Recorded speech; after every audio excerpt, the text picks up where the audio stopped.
Welcome back to the channel. Today we're looking at the brand new Sencut Hydrax. I have to say I think this might be my new favorite Sencut knife to date, and there's some really awesome knives that it's going up against, like the Sashi, the Serene, the Mims, lots of great ones, but we're gonna get into it and I'll tell you why this has become one of my favorite knives. These come in 3 different variations. The one that I have right here is the layered green and ivory G10. I think it looks really nice and just something you don't see on this price point of knives all the time. And then there's the all blacked out version, and they also have an ivory that's on the top and then red underneath with the satin blade as well. This is a fantastic size for EDC, at least for me. I love this. It's at 7.82 inches long. It's got a nice 3.34 inch leaf-shaped blade of 9CR 18 MOV stainless steel, which is a good budget steel at the price point. And the way that Sencut does it, I think it's a-okay.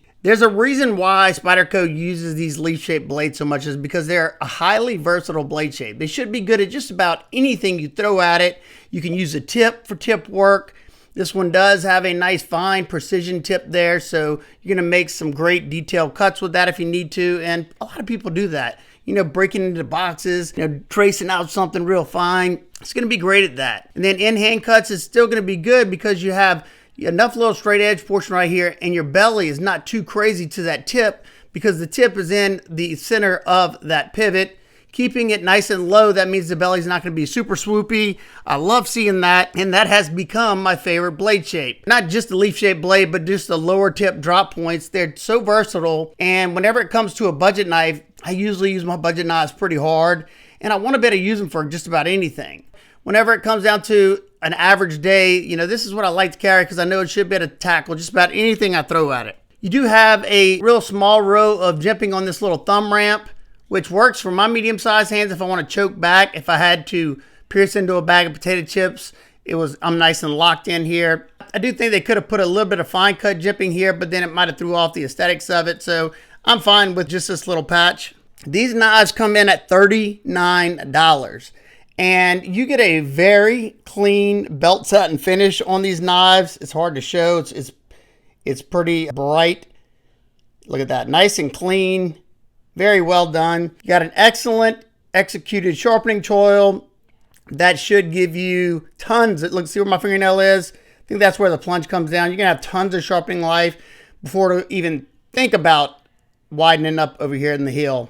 And one thing that I just find mesmerizing for some reason is when you get these double hollow grinds, especially on a leaf-shaped blade. I just think it looks so aesthetically pleasing. You got a hollow grind up here for this wedge, and then it mates into this deep hollow grind you have on your primary bevel. Very nicely done. And not only is it attractive, this should be a good slicer. This is not the thinnest hollow grind that Sencut has done, but it still comes down to 16 thousandths behind the edge. That's super thin. It's sharpened with a 22 degrees per side edge bevel. I think it's time to see what it can do.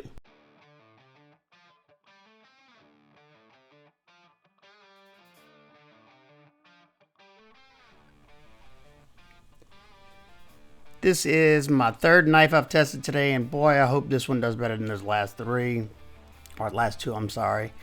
But what do you know, this knife came ridiculously sharp. Like, I don't think I've gotten a dull Sencut knife in a long time. Let's just say that.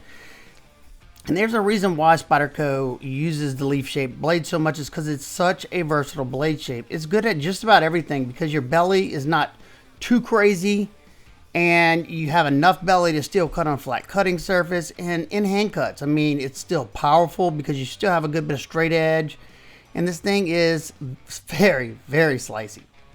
Now, the handle's wide enough to where it's nice and comfortable. It is flat scales, but it's got enough grip, and there's no crazy choils or anything that are hurting my hands. And it's wanting to bite, and it's wanting to bite deep. I'm using light pressure now. I'm starting to increase the pressure to make sure there's no hot spots. We really start bearing down, and it is a-okay. I could do that for a good while, and that's not something I always say with flat scaled knives. And then right away, I see that toothiness to that edge. Now, I can't stress enough. I wish more companies would get the picture that geometry makes such a huge difference. I mean, 9CR is, you know, a budget steel. But when heat treated properly and you put a thin edge geometry, I mean bevel on it, it's going to perform, and it's going to perform good, and Sencut is a shining example of that.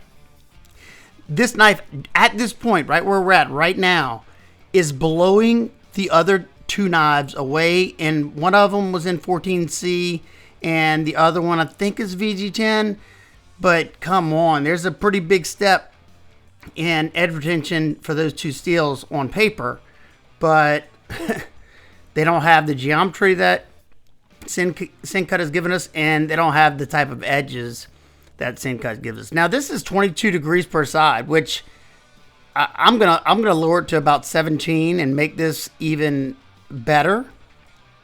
Now it's not going to be as stable of an edge, so you don't want to do nothing crazy hard with it, but this is a pretty deep hollow grind anyway. You're not going to want to baton with this thing. You're not going to want to hit rocks with it, because yeah, it's going to dull out pretty quick that way. But as an everyday cutting tool beater, yeah, this is just, it's hard to beat.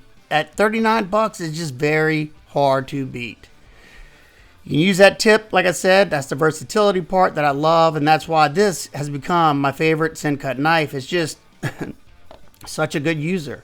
Everything I put in front of it, I know it's sped up, but yeah, I wish I probably should have left this one real time, because it is going through this so much faster than the last two knives. It is unreal. And that edge is still nice and crisp. I can't say the same for the other ones. I mean, that is insane. Excellent job, Sencut. Just keep it up.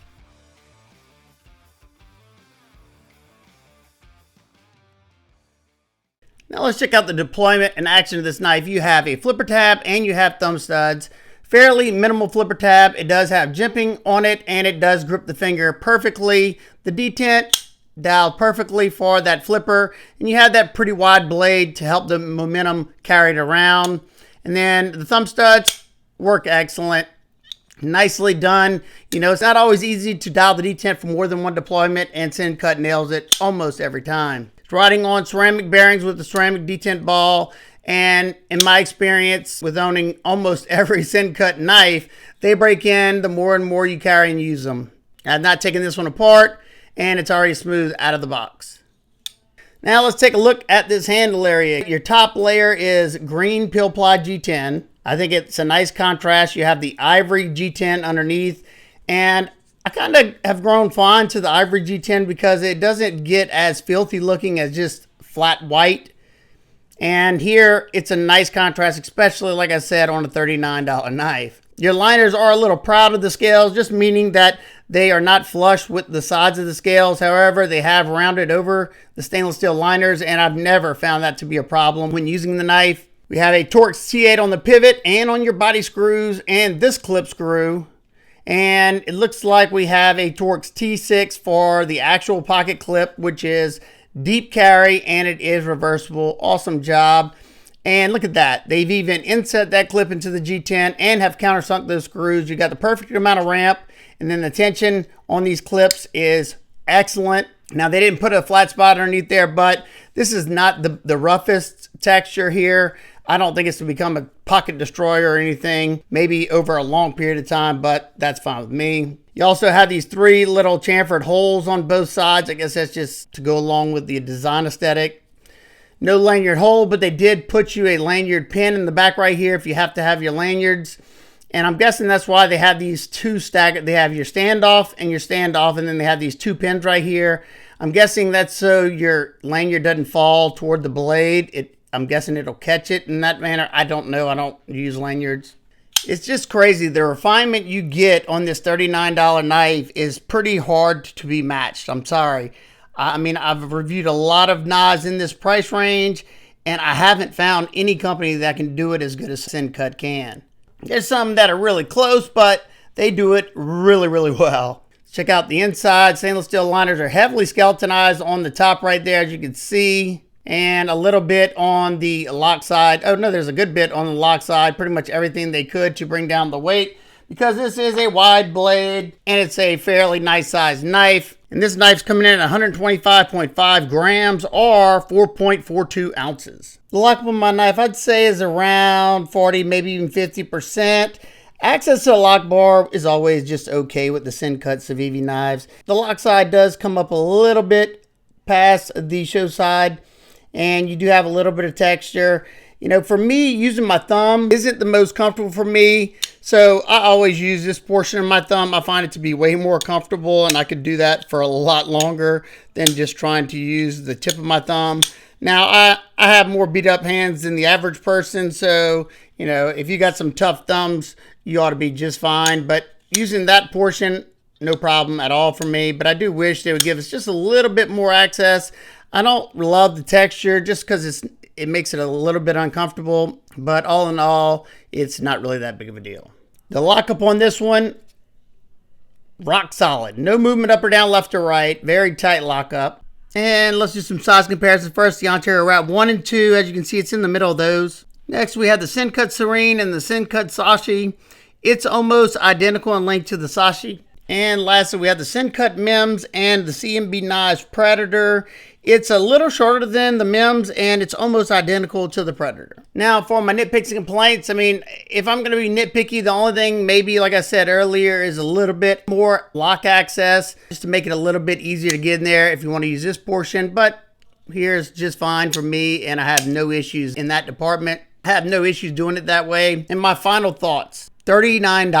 $39. This knife right here outperformed the other two knives that I was testing the same day as this one. The steel choice on those other two knives were considered better. I mean 14C and VG10, and this one did better by a long shot. Now, it did better because it has a much thinner grind and possibly a better heat treat. Not to mention the versatility of this blade shape is excellent. Ergos were awesome.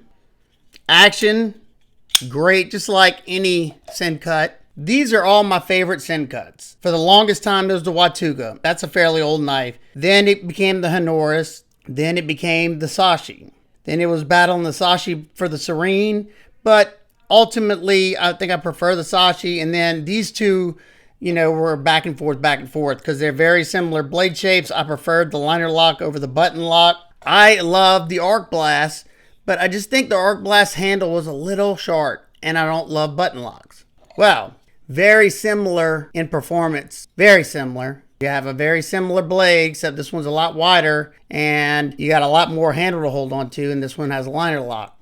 So for all those reasons, the performance, the comfort, the look, the price point, this has become my new favorite Sencut knife. Absolutely love it. I can promise you, you will not be disappointed at $39. And for some reason, there's something that you don't like, it's $39. At least you'll have an excellent performer. So if this one interests you, I will leave a link down in the description. It'll be an affiliate link, so if you want to help support what I do here on this channel, it helps me pay for our testing materials. If not, no biggie. You know, I'm not hung up on that. So I just appreciate y'all watching, and any feedback is always appreciated. I hope every one of y'all is having an outstanding Friday, and I will see y'all on the next one. Peace.